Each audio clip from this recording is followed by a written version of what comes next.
Somebody asked me the other day how to make old-fashioned, traditional South African biltong. Not jerky, biltong. And so I said to him, you know what? I'll wait until I feel like it. And when I do, I'll make you a video and I'll show you how it's done.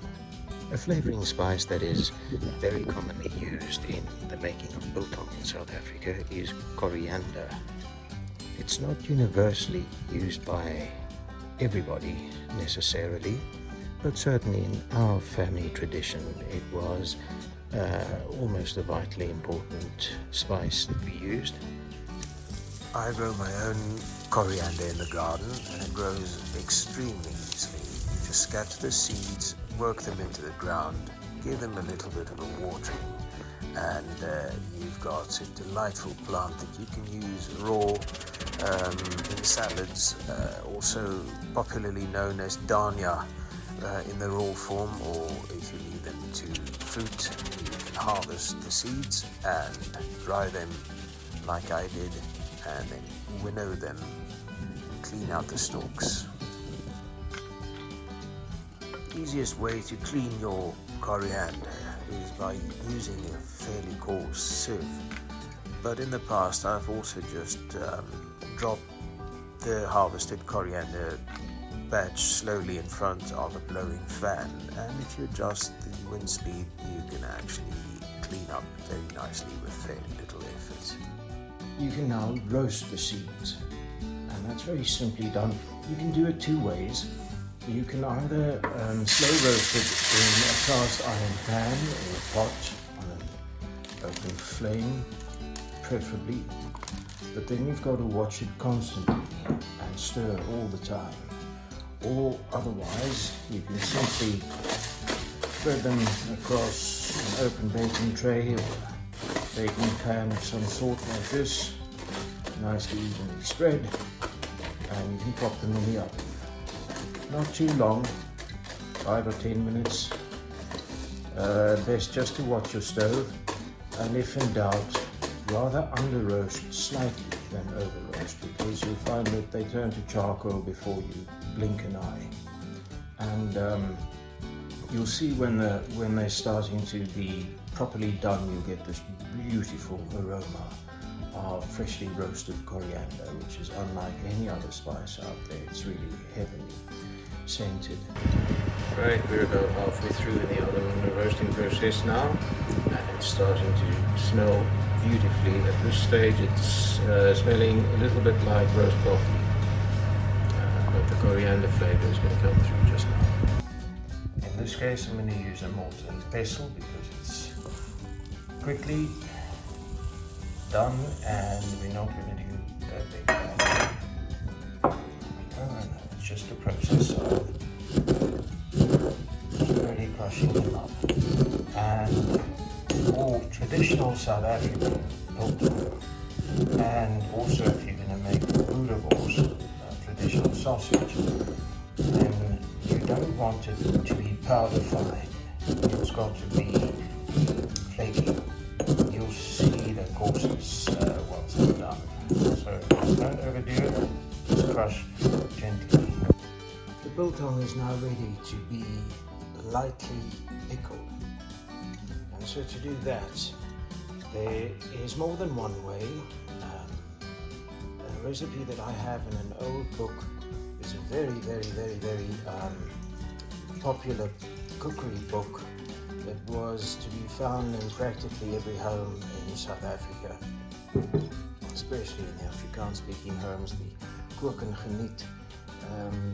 It has a brine pickling mix that it suggests that you mix, but we didn't do it like that. The way that my mother did it, the way that I grew up doing it is like I'm going to show you now.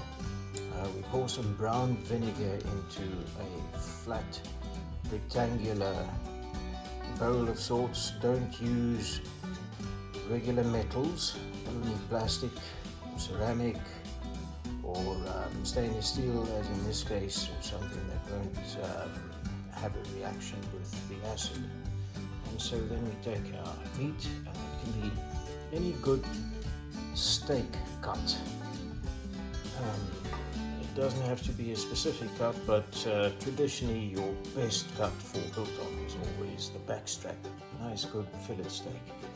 In my case, this is kudu steak, kudu antelope that I buy at the local butchery just up the hill, and it's already slightly pickled, which is why it's turned a bit of a brown color. But it's not strongly done. So the way I grew up, where I come from, how we did it was to use a lot of vinegar and a bit of a longer soaking time. So we're just going to lay it out, and now you can layer your meat in layers.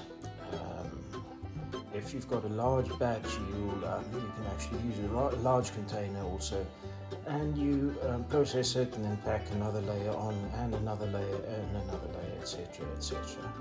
And so that's how it's done. So after that, some salt, and again, we didn't use a recipe, not that I know of. This was done by eye, and so by eye and by taste. Different people have different preferences. My father liked almost no salt at all, and his father liked a huge amount of salt. I myself also like it kind of a bit more than average, and some pepper. Best is always to grind your own pepper. I didn't have enough peppercorn, so I'm going to use pre-ground pepper. Traditionally it was used rather coarsely, but it doesn't matter. You can use it as fine or as coarse as you like, and then your layer of coriander, roasted coriander seeds. And this is just smelling so incredibly lovely. And once again, there is no specific rule for how much you're going to use. You sort of eyeball what it looks like, and if it looks like more or less like that, then I am rather happy. And you're going to turn it around and coat the other side also.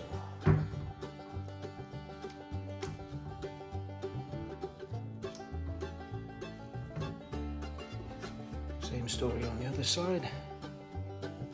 Salt, and you'll see, you probably, if you make this, you're going to like it so much that you're going to make it again and again, and you'll very quickly discover what your taste preferences are, whether you like more salt, less salt, more, there we go, more pepper, and less or more coriander, or indeed possibly no coriander at all. So again, there's no specific prescribed methodologies in the making of biltong. Out in the frontier days, in many cases they made biltong with nothing at all except just hanging the meat strips out on the trees to dry naturally, no salt, no. But it does taste rather bland to me, especially if it's venison. And so, in my opinion, it benefits quite a bit from a bit of a brine soaking.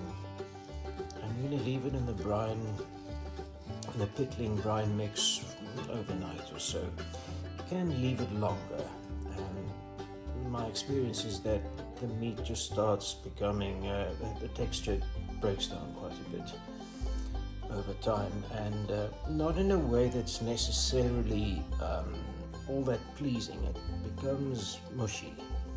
So keep it about. One day later, and the biltong is ready to be hooked and hung.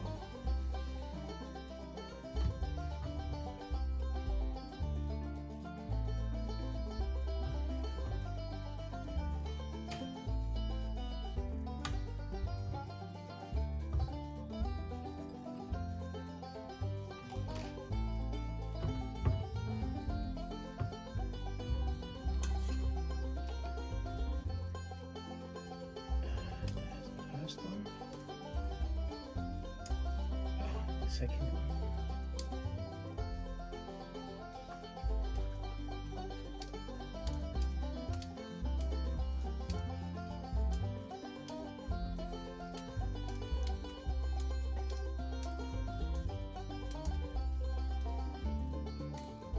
And so there's our batch of freshly made biltong ready to dry. On the left hand side is the latest batch, and in the middle we've got last week's batch, nice and dry and ready to eat. And on the far right hand side a small batch of kudu druiwors, or dried sausage, also a very big South African delicacy, and it smells so good right now. All you have to do now is protect your batch from cats, rodents, and especially your friends.